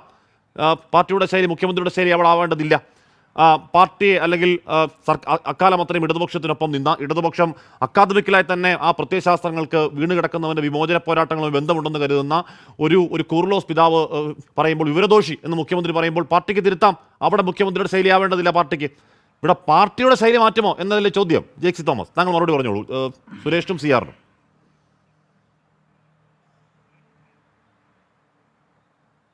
തീർച്ചയായിട്ടും അവർക്ക് രണ്ടുപേർക്കും മാത്രമല്ല, യഥാർത്ഥത്തിൽ കോൺഗ്രസിന്റെ പ്രതിനിധി മുതൽ BJP-യുടെ പ്രതിനിധി വഴി ആദരണീയനായ CR വരെ, ഇവർ 3 പേരും എനിക്ക് ആദ്യം അനുവദിച്ച ഒരു 6 മിനിറ്റിന് ശേഷം ഇവർ പങ്കെടുത്ത ഒരു 30 മിനിറ്റ് ചർച്ചയാണ് ഇവിടെ സംഘടിപ്പിക്കപ്പെട്ടിട്ടുണ്ടായിരുന്നത്.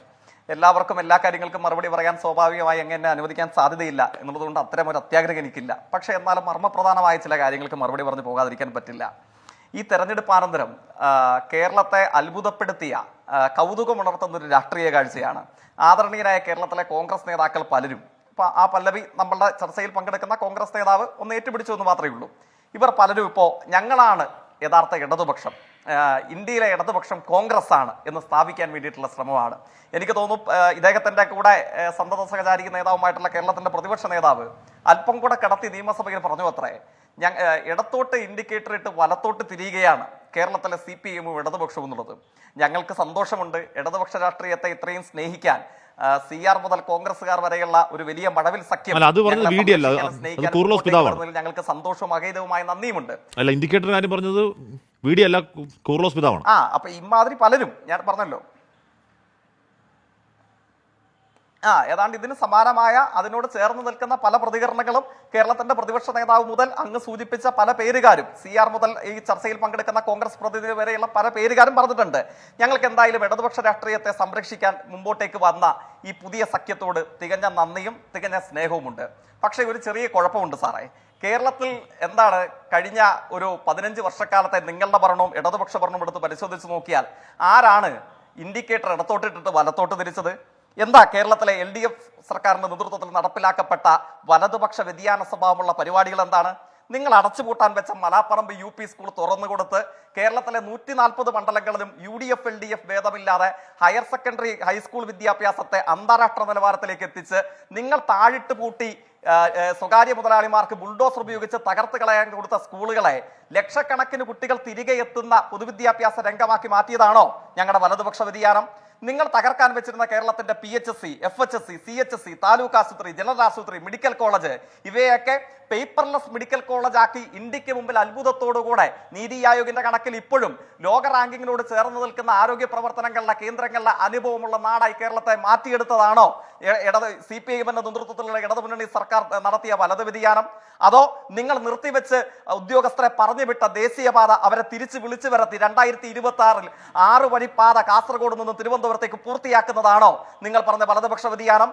അതോ നിങ്ങൾ നടപ്പില്ല എന്ന് പ്രഖ്യാപിച്ച ഗ്യാസ് അതോറിറ്റി ഓഫ് ഇന്ത്യ ലിമിറ്റഡിന്റെ ഗെയിൽ പദ്ധതി പൂർത്തീകരിച്ച് കൊച്ചിയിലെ വീടുകളിൽ അങ്ങയുടെ പ്രദേശത്തെ അങ്ങയുടെ അയൽ വീട്ടിലും അങ്ങയുടെ വീട്ടിലും അടുത്ത ദിവസം എത്തും നിങ്ങളുടെ അടക്കമുള്ള വീടുകളിൽ പൈപ്പ് ലൈനിൽ ഗ്യാസ് എത്തിച്ചതാണോ CPIM-ന്റെ നേതൃത്വത്തിലുള്ള വലതുപക്ഷ വ്യതിയാനം?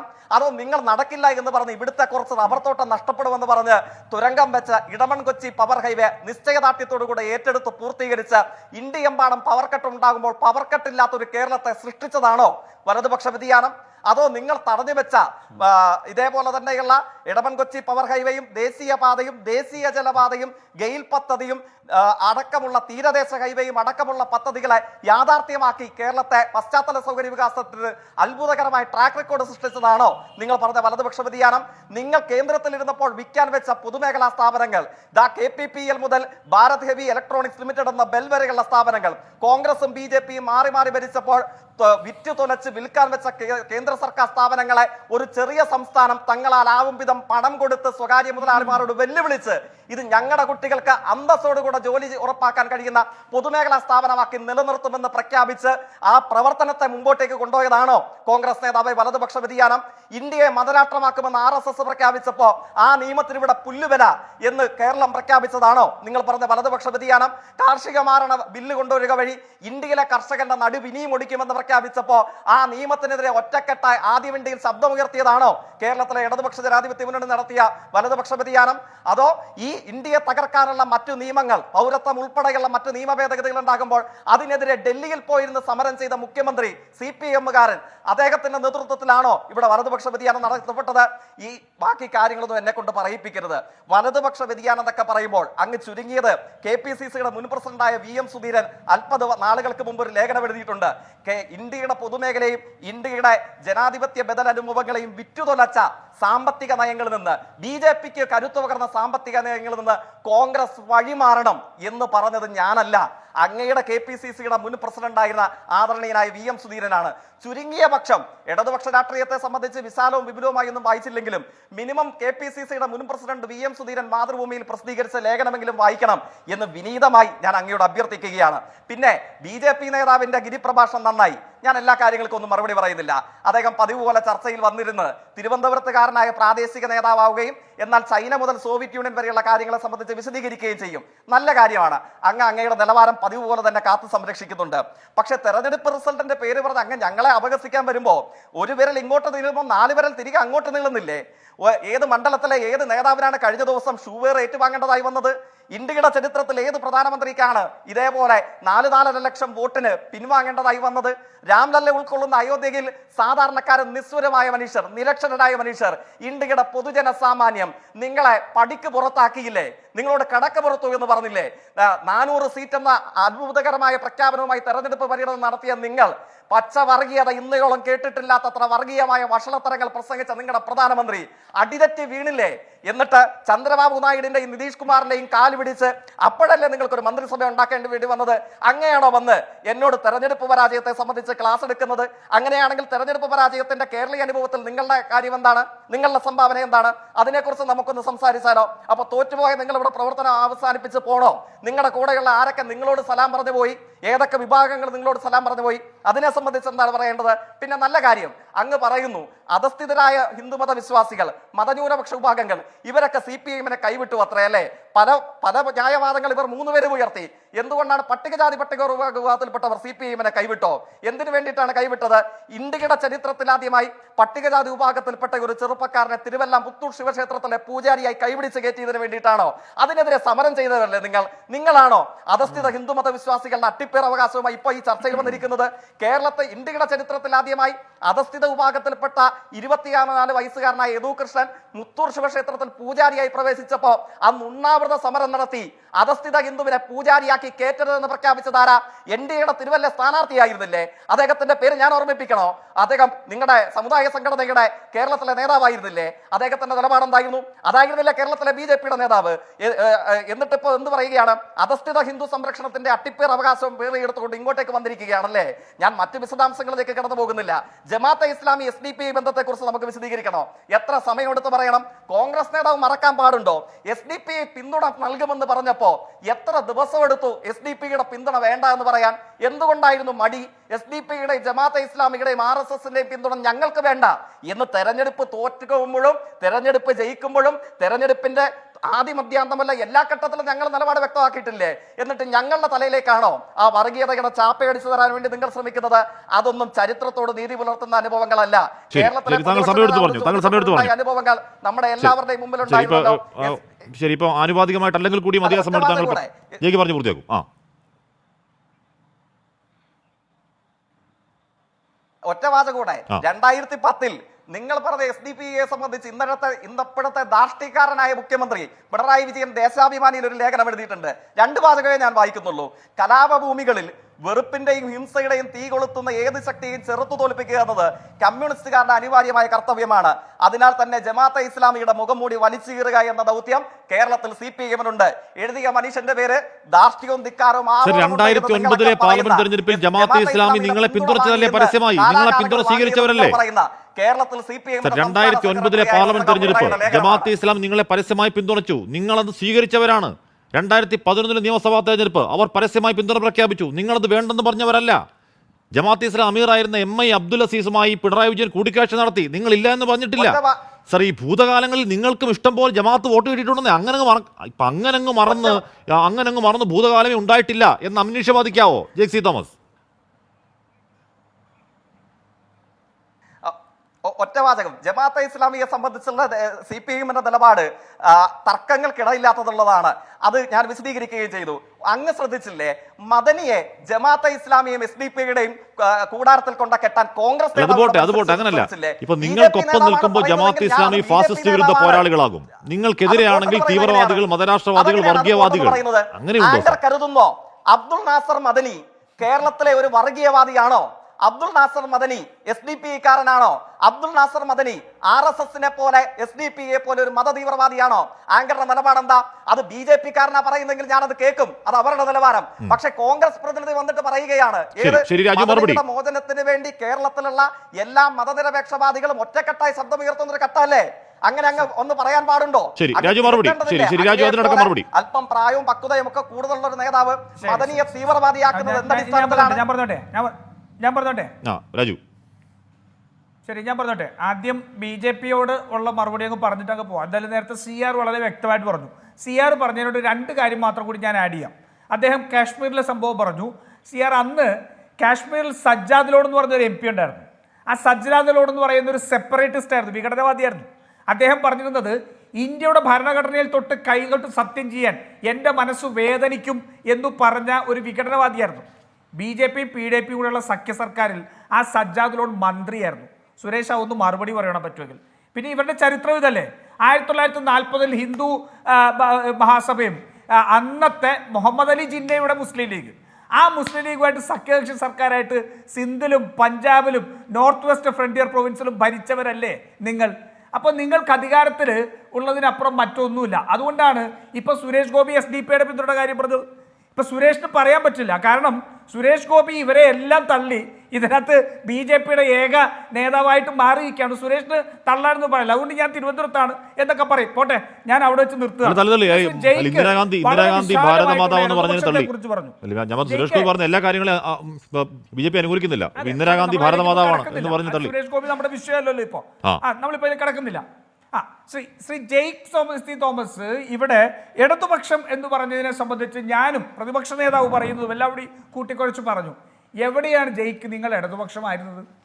നിങ്ങളുടെ പേരിലെ കമ്മ്യൂണിസ്റ്റ് പാർട്ടി എന്നുള്ള പേര് വെച്ചുകൊണ്ട് നിങ്ങൾ ഇടതുപക്ഷം എന്ന് നിങ്ങളെ തന്നെ വിളിച്ചു. വിമൽകുമാർ എന്ന് വിളിച്ചു എന്ന് പറഞ്ഞ പോലെ, ഞാൻ എന്നെ വിളിക്കുന്നത് വിമൽകുമാർ എന്നാണെന്ന് പറയുന്ന പോലെ ഞങ്ങളെ തന്നെ ഇടതുപക്ഷം എന്ന് വിളിച്ചു. ആരായിരുന്നു ശരിക്കും ഇടതുപക്ഷം? ഈ രാജ്യത്തിന് സ്വാതന്ത്ര്യം ലഭിച്ചപ്പോൾ ഇടത് നയങ്ങളിൽ ഊന്നിക്കൊണ്ട് നെഹ്റുവിയൻ സോഷ്യലിസം നടപ്പാക്കിയത് ഈ രാജ്യത്ത് കോൺഗ്രസ്സാ. നെഹ്റു എന്നാണ് അദ്ദേഹത്തിന്റെ പേര്. അറിയോ അങ്ങേക്ക് ജെയ്സി തോമസിന്? ആ കാലഘട്ടം മുതൽ ഇങ്ങോട്ടേക്ക് വന്നിരിക്കുന്നത് മുഴുവൻ പൊതുമേഖലാ സ്ഥാപനങ്ങൾ ഉൾപ്പെടെയുള്ള മുഴുവൻ ചരിത്രവും ആ ഇടത് രാഷ്ട്രീയത്തിൽ ഊന്നി നിന്ന കോൺഗ്രസിന്റെയാണ്. വർഗീയതയ്ക്കെതിരെയുള്ള നിലപാടെടുത്തത് കോൺഗ്രസ് ആണ്. നിങ്ങൾ AKG VD സവർക്കറെ രാഷ്ട്രീയ എന്താ പറയുക നമ്മുടെ സേനാനിയായിട്ട് പ്രഖ്യാപിക്കുന്നതിൻ്റെ ചർച്ചയിൽ നിന്ന് അത് കോൺഗ്രസ് അംഗീകരിക്കാതെ ഇറങ്ങിപ്പോകുന്ന ആളാണ്. ഇടതുപക്ഷ രാഷ്ട്രീയം എന്ന് പറഞ്ഞാൽ ഈ നിങ്ങൾ നേരത്തെ പറഞ്ഞല്ലോ, ഈ ദേശീയപാത വികസനത്തിന്റെ കാര്യം പറഞ്ഞല്ലോ, ആ ദേശീയപാത വികസനത്തിന് നാന്ദി കുറിക്കുന്നതിന് വേണ്ടി ഫെയർ കോമ്പൻസേഷൻ ആക്ട് പാസ്സാക്കിയ ലാൻഡ് റിഫോം ബില്ല് പാസ്സാക്കിയ നടപടിയാണ് ഇടതുപക്ഷം. മനസ്സിലായില്ലേ? ആ നയത്തെ നിങ്ങൾ തെറ്റിദ്ധരിപ്പിച്ചുകൊണ്ട് കിനാലൂർ ഉൾപ്പെടെ നടത്തിയ നിങ്ങളുടെ നയം അതാണ് വലതുപക്ഷം. ഞങ്ങൾ പറയുന്ന ഈ ഇടതുപക്ഷം എന്ന് പറയുന്നത് ഈ രാജ്യത്ത് പൊതുമേഖലാ സ്ഥാപനങ്ങളെ വികസിപ്പിച്ചതിന്റെ നയമാണ്. ആ നയത്തിന് എതിരായിട്ടാണ് നിങ്ങൾ ഇപ്പോൾ പലയിടത്തും വിറ്റുപിടിച്ചുകൊണ്ടിരിക്കുന്നത്, അല്ലെങ്കിൽ കട്ടുപിടിച്ചുകൊണ്ടിരിക്കുന്നത്. പിന്നെ നോക്കൂ, ഇവിടെ സ്കൂളുകളെ കുറിച്ച് പറഞ്ഞു. എന്താ ഹാഷ്മി സത്യം? ഈ അധ്യയന വർഷം 94,639 കുട്ടികളാണ് ജയിക്ക് പൊതുമേഖലാ സ്കൂളിൽ നിന്ന് പുറത്തു പോയിരിക്കുന്നത്. കഴിഞ്ഞ അധ്യയന വർഷം 84,000 അതിനു മുൻപ് 44,000 എന്നിട്ട് നിങ്ങൾ ഇവിടെ ഇതിനെ സംബന്ധിച്ച് ഇടതുപക്ഷത്തിന്റെ മുഖമായിട്ട് പറയുകയാണല്ലേ.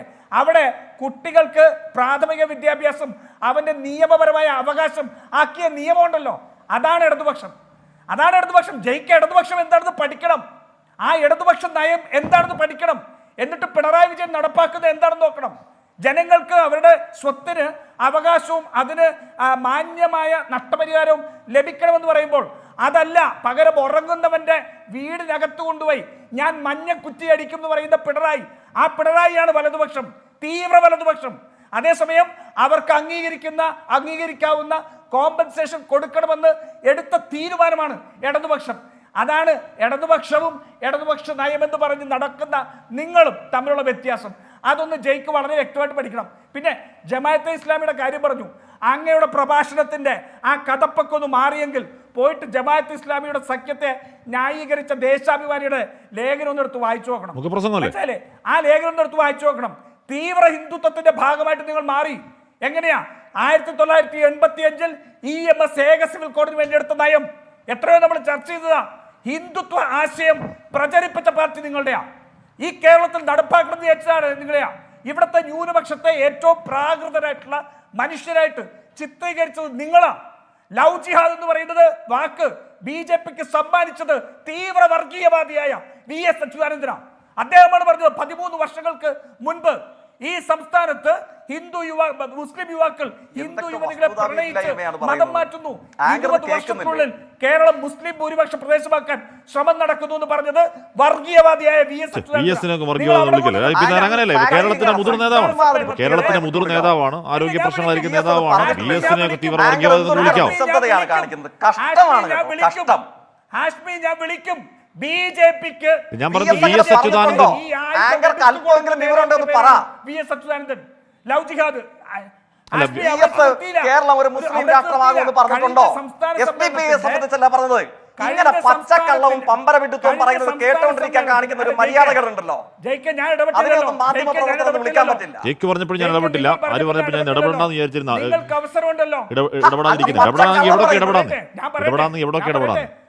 ഇടപെടാന്ന് പറഞ്ഞു പൂർത്തിയാക്കും. VS അച്യുതാനന്ദൻ എന്ന് പറയുന്ന കേരളത്തിന്റെ തലമുതിർന്ന നേതാവിന് തീവ്ര വർഗീയവാദി എന്നൊന്നും വിളിക്കല്ലേ? കഴിഞ്ഞ സംസ്ഥാന സമ്മേളനത്തിൽ ഞാൻ വിളിക്കും. കാരണം BJPക്ക് ആയുധം കൊടുത്തവരാണിവർ. അവിടെ വെച്ച് തീർന്നു ഹാഷ്മി.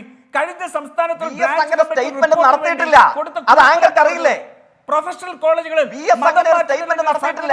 കേരളത്തിൽ SDPI മതരാഷ്ട്രം നിർമ്മിക്കാൻ ശ്രമിക്കുന്നു എന്നതാണ് സ്റ്റേറ്റ്മെന്റ്. അത് ആങ്കർക്ക് അറിയില്ലേ? അതോ അങ്ങയുടെ അറിവില്ലായ്മയാണോ? അതോ അങ്ങ് അത്ര നിഷ്കളങ്കനാണോ? രാജീവ് പി നായർ, താങ്കളുടെ വാചകങ്ങൾ താങ്കൾക്കാണ് അതിന്റെ ബാധ്യത. ഏത് സ്റ്റേറ്റ്മെന്റ് ഇപ്പൊ ഈ പറയുന്ന കേരള സ്റ്റോറി എന്ന സിനിമയിലടക്കം വി എസ് അച്യുതാനന്ദന്റെ ഈ പറയുന്ന കോട്ട് വളരെ വളരെ കാര്യക്ഷമമായി എടുത്തു കൊടുത്തിട്ടുണ്ടോ ആ സിനിമയ്ക്കകത്ത്? നമുക്ക് അതിലേക്ക് അവസാന ഘട്ടമായതുകൊണ്ട് അതിലേക്ക് ചർച്ച പോകാൻ സമയമില്ലാത്തതുകൊണ്ട് ഞാൻ ഇടപെടാത്തതാണ്. ഞാൻ തിരികെ എത്താം. സുരേഷിലേക്കാണ് ഇടപെടൽ. പറഞ്ഞതല്ലേ 13 സുരേഷ്, രണ്ട് കാര്യങ്ങൾ. ഒന്ന്, ഒരു വിരൽ ജയിക്കിനെതിരെ ചൂണ്ടിയാൽ ബാക്കി 4 വിരൽ ഏതൊക്കെയാണത്? അയോധ്യ അതിലൊന്നുണ്ട്, അതിൽ ശ്രാവസ്തിയുണ്ട്, അതിൽ സീതാപൂറുണ്ട്, അതിൽ വാരണാസിയിൽ പ്രധാനമന്ത്രിയുടെ കുത്തനെ ഇടിഞ്ഞ, അതായത് സിറ്റിംഗ് പ്രധാനമന്ത്രിമാർ മത്സരിച്ചപ്പോൾ ഏറ്റവും കുറഞ്ഞ ഭൂരിപക്ഷം എന്ന 4 വിരൽ താങ്കൾക്ക് നേരെ ഉയരുന്നു. രണ്ടാമത്തെ കാര്യം, വിഘടനവാദികളെ പിന്തുണയ്ക്കുന്ന PDPയുമായി ചേർന്ന് ഭരിച്ച നിങ്ങൾക്കാണോ ഇവിടുത്തെ ജമാഅത്തിൻ്റെയും SDPയുടെയും വോട്ട് വാങ്ങിയതിനെ കുറിച്ച് പറയാനുള്ള അവകാശം? സുരേഷ്. ഹാഷ്മി, ഞാൻ പെട്ടെന്ന് പറയാം.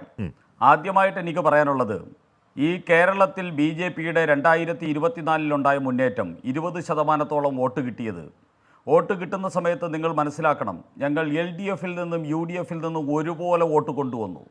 LDFിന് 2% വോട്ട് കുറഞ്ഞു 2019 അപേക്ഷിച്ച്, UDFിന് 2% വോട്ട് കുറഞ്ഞു 2019 അപേക്ഷിച്ച്, BJPക്ക് 4% വോട്ട് കൂടി 2019 അപേക്ഷിച്ച്.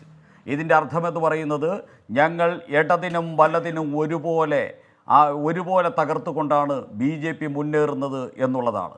ഞങ്ങൾ ഇടതുപക്ഷവുമല്ല വലതുപക്ഷവുമല്ല, ഞങ്ങൾ ഈ നാട്ടിലെ സാധാരണക്കാരൻ്റെ നേരായ പക്ഷമാണ്.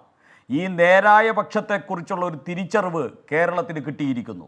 സകല ജാതിക്കാർക്കും സകല മതക്കാർക്കും സകല പ്രൊഫഷനിലുള്ളവർക്കും ഇന്ന് BJPയെ തിരിച്ചറിയാൻ സാധിച്ചിരിക്കുന്നു എന്നുള്ളതാണ് കേരളത്തിലെ നേട്ടം. ഇനി ഞാൻ ജയിക്കിൻ്റെ ചോദ്യത്തിലേക്ക് വരാം. ജയിക്കും അതോടൊപ്പം തന്നെ ശ്രീ CR നീലകണ്ഠൻ, അദ്ദേഹം ഞാൻ ബഹുമാനിക്കുന്ന ഒരാളാണ്. പക്ഷേ അദ്ദേഹം ജന്മനാ തന്നെ BJPയുടെ ശത്രുവാണ്. BJPയെ നശിപ്പിക്കുന്നതാണ് ജന്മസാഫല്യമെന്ന് ധരിക്കുന്ന ഒരു മനുഷ്യനാണ് അദ്ദേഹം. AAPയുടെ ഒരു രാഷ്ട്രീയ പാർട്ടിയുടെ നേതാവുമായിരുന്ന ആളാണ്. അദ്ദേഹത്തിന്റെ വാക്കിനെ ഒരു രാഷ്ട്രീയക്കാരനെന്ന നിലയിലേ ഞാൻ കാണുന്നുള്ളൂ. ജയിക്കും പറഞ്ഞൊരു പോയിന്റ്, അത് സിആറിനെ മുറിപ്പെടുത്താൻ താങ്കൾ പറയുന്നതാണെങ്കിൽ സിആറിന് ബഹുമതിയായിട്ട് എടുക്കുള്ളൂ. അതെ, ഇങ്ങനെയുള്ള ബഹുമതികൾ വെച്ചടക്കുന്ന കുറച്ചു പേരുണ്ട്. അവരാണ് ഇപ്പോൾ നോട്ടയ്ക്കും BJPക്കും താമരയ്ക്കും ഒക്കെ വോട്ട് ചെയ്തുകൊണ്ടിരിക്കുന്നത്. CR നീലകണ്ഠൻ കുറച്ച് എത്ര കാലം കൊണ്ട് അങ്ങനെയൊക്കെ മാറി വരുമെന്നേ ഞങ്ങൾക്ക് ചിന്തിക്കേണ്ടതുള്ളൂ. അല്ലാതെ CR നീലകണ്ഠന് ജീവിതകാലം മുഴുവൻ BJP വിരുദ്ധനായിട്ട് നിന്നു പോകാമെന്നൊന്നും ധരിക്കണ്ട. ഇതിനേക്കാൾ പ്രബുദ്ധന്മാരും അതോടൊപ്പം തന്നെ പണ്ഡിതന്മാരുമായിട്ടുള്ള ആൾക്കാരൊക്കെ ഞങ്ങളോടൊപ്പം വന്നു കഴിഞ്ഞു. അതുകൊണ്ട് CR നീലകണ്ഠൻ ഇന്നല്ലെങ്കിൽ നാളെ വരും എന്നുള്ള ബോധ്യത കൊണ്ട് അദ്ദേഹത്തെ ബഹുമാനിച്ചുകൊണ്ട് തന്നെയാണ് ഞാൻ പറയുന്നത്. അവിടെ നിൽക്കട്ടെ. എനിക്ക് രണ്ടുപേരുടെയും ചോദ്യത്തിന് ഉത്തരമായിട്ട് പറയാനുള്ളത്, ശ്രീ ജയ്ക്ക്, ഞങ്ങൾ ഒരു കോളേജിലും പുലയക്കൊടി ഉണ്ടാക്കി വച്ചിട്ടില്ല. നിങ്ങൾ കോട്ടയം നാട്ടിയ കോളേജിൽ പുലയക്കൊടി ഉണ്ടാക്കി വെച്ചിട്ട് പട്ടികജാതിക്കാരനെ നിങ്ങൾ അധിക്ഷേപിച്ചു. നിങ്ങളൊന്ന് ഓർക്കണം, ഞങ്ങളുടെ RSS പ്രചാരകായ മാധവ്ജി ഉണ്ടാക്കിയ മാധവ്ജി ആരംഭം കുറിച്ച സ്ഥാപനത്തിൽ പഠിച്ച ഒരു യുവ സുരേഷ്, കോട്ടയം നാട്ടിക കോളേജില്ല. കോട്ടയത്ത്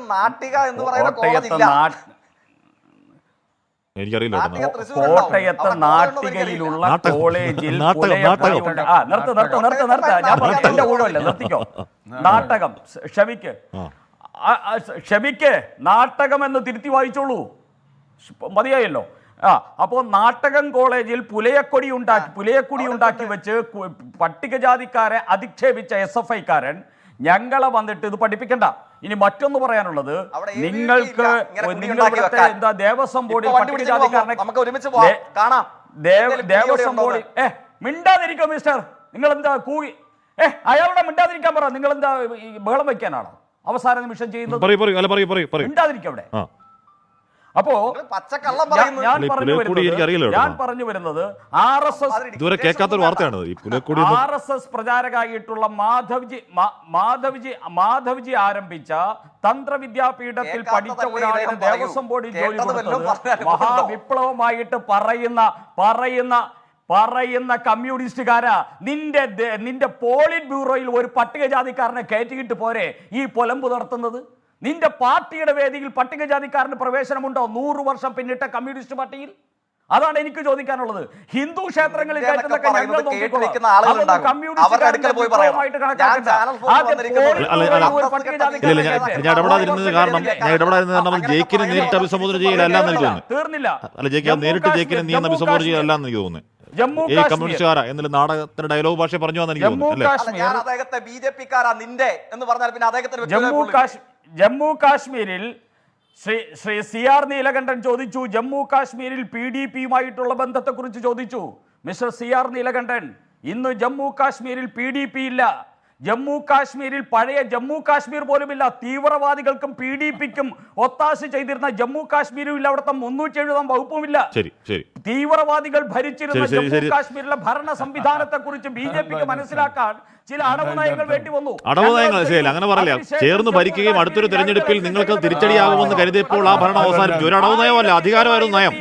സാർ അധികാരമായിരുന്നു അടവ് നയം. അങ്ങനൊന്നും പറഞ്ഞതിനെ ന്യായീകരിക്കല്ലേ? അപ്പൊ സജ്ജാതിലുണ്ടോ? കാര്യം പറഞ്ഞോ? ശരി, ദൗർഭാഗ്യം നമ്മുടെ സമയം കഴിഞ്ഞു. സുരേഷ് സുരേഷ് സുരേഷ് സുരേഷ് ഒരു അടവ് നയം അധികാരമാണ്. ഒരു അടവ് നയമല്ല, അധികാര നയം, അത്രേ ഉള്ളൂ. ഒരു അടവ് നയമല്ല സുരേഷ്. PDP-യുമായി ചേർന്ന് നിങ്ങൾ ഭരിച്ചു, അധികാരമാണല്ലോ പ്രധാനം. ഞങ്ങൾക്ക് കാശ്മീരിന്റെ ജയിലഴികൾക്കുള്ളിൽ വീരമൃത്യു വരിച്ച ഡോക്ടർ ശ്യാമപ്രസാദ് മുഖർജിയുടെ ആ ബലിദാനത്തിന്റെ സാക്ഷാത്കാരമാണ് ആ ജമ്മു കാശ്മീരിലെ 370 വകുപ്പെടുത്ത് കളഞ്ഞത്. 50-60 വർഷക്കാലമായി ഞങ്ങൾ മനസ്സിൽ സൂക്ഷിച്ച ആ സ്വപ്നമുണ്ടല്ലോ, അത് സാക്ഷാത്കരിക്കാൻ പല തന്ത്രങ്ങൾ എടുക്കും. തീവ്രവാദത്തിനോട് കൂടെ CR നീലകണ്ഠനായിട്ടില്ല എന്ന് വളരെ വ്യക്തമായിട്ട് പറയാൻ ആഗ്രഹിക്കുക. അല്ല ശരി സിയാർ, അപ്പൊ PDP അടവ് നയമാണ്. PDP അടവ് നയം. കാശ്മീർ അത് എല്ലാവരും ഇടവ പറയാം. ഇന്നത്തെ അവസ്ഥ എന്താ മിസ്റ്റർ CR നീലകണ്ഠൻ? ജയിക്കാൻ നമ്മുടെ വേണ്ടി എല്ലാ നായരുടെ നേതാവ് വർഗീയവാദികളെയും പ്രിയങ്ക ഗാന്ധിക്കും രാഹുൽ ഗാന്ധിക്കും മഞ്ഞുവാരിയിട്ട് നൃത്തം ചവിട്ടാൻ 54-ാമത്തെ വയസ്സിൽ മഞ്ഞുവാരിയിട്ട് നൃത്തം ചവിട്ടാൻ പറ്റുന്ന കാശ്മീരാക്കി ഞങ്ങൾ മാറ്റിക്കൊടുത്തു. രാജീവ് ഗാന്ധിയുടെ കാലത്തോ ഇന്ദിരാഗാന്ധിയുടെ കാലത്തോ രാഹുൽ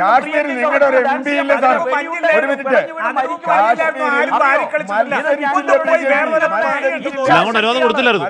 അല്ല കാശ്മീരിലോട്ട് കയറാൻ സമ്മതിച്ചില്ലായിരുന്നു. രാഹുൽ ഗാന്ധി പിന്നെ അങ്ങ് പോയതാ. പോയിട്ട് മഞ്ഞു വിടുന്നു. ഓക്കെ ഓക്കെ ശരി ശരി ശരി ശരി ശരി ശരി നമ്മുടെ സമയം കഴിഞ്ഞു. നമ്മൾ 3 മിനിറ്റ് തള്ളി. ഓക്കെ ഇല്ല സമയം കഴിഞ്ഞു. എല്ലാവരും മതിയായ സമയത്ത് സംസാരിച്ചാണ് പാവം CR ഒഴിച്ച്. ഓക്കെ എന്റെ ചർച്ച കഴിയാണ്. ചർച്ചയിൽ പങ്കെടുത്ത 4 പേർക്കും നന്ദി. ലോകത്തെവിടെയായാലും ഏത് സമയത്തും 24 വാർത്തകളും ഓഗ്മെന്റഡ് റിയാലിറ്റി പാക്കേജുകളും എക്സ്പ്ലെയിനറുകളും വിശദമായി കാണാൻ ഞങ്ങളുടെ YouTube ചാനൽ നിങ്ങൾക്ക് സബ്സ്ക്രൈബ് ചെയ്യാം.